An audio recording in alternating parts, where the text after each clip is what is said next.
Hey, Bob sure seemed happy with that swim. Were you happy with it? Yeah, I was actually a lot faster than I thought I was going to go. So it's good progress so far. It's probably the fastest I've ever been in November. Definitely fastest I've ever been in November. So happy with how training's going so far. Yeah. You've had a lot of change in your life in the last few months. What's it been like settling into a new training environment, but obviously one that's familiar to you, training with Bob? Yeah, I'm very familiar with Bob. So in Georgia's almost identical training style, iron-based training. A lot of the sets that Bob and Jack do, they interchange. Bob and Jack have an unbelievable relationship, and Bob sent Allison and me to Georgia. We have a long tradition. I think we went over it this summer at altitude camp. I mean, Bob has coached something like over 30 of the Georgia national team members at altitude camps, and it's been a tradition since I think 2004. So, Bob has always had a great working relationship with the Georgia Summers, and Jack especially, and I'm very thankful to have both of them as my coach throughout my whole swimming process. But I'd say the biggest change is I'm probably doing about 10,000 more yards a week. So, yeah, it's more so that the afternoon practices are very similar and structured, what I'm used to, but there's been some 7K morning workouts, which and we're finishing them in under an hour and 30 minutes. So, that's probably the biggest change. But, I'm adapting well.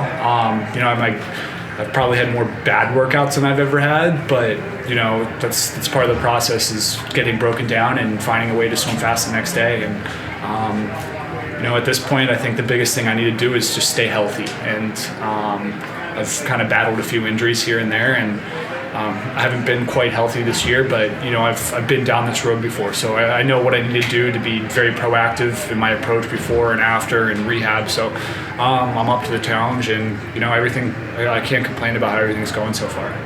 What's it like having a guy like Leon to train with, and especially considering what you just said, how hard is it to maybe want to chase if you think that you might need to back off if that's what you personally need?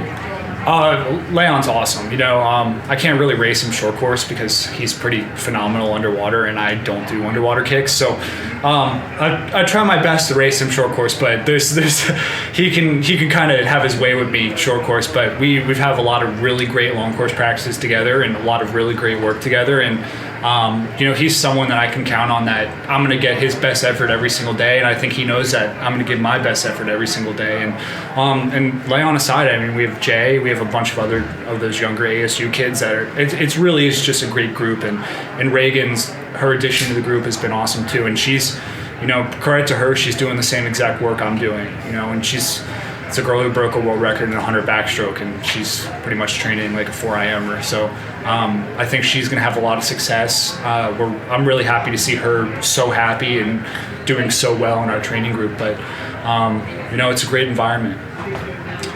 Nick Fink told us that once the Jackism is that once you leave Georgia, no matter what you're wearing, you still have red underwear on. Is the Georgia hat? I did bring red underwear. I don't have them on today, but yeah. I mean, even Bob knows. Like, I go to practice and I give the ASU team crap about their football team every single day. Every Saturday I walk in and I have College game day on, getting ready for the football game. I talk to Nick a good bit about football. And Bob knows. He knows I'm Georgia loyal till I die. So that's kind of how we all are. Awesome. Thanks, Chase. Thanks, guys. Great swim. Yeah.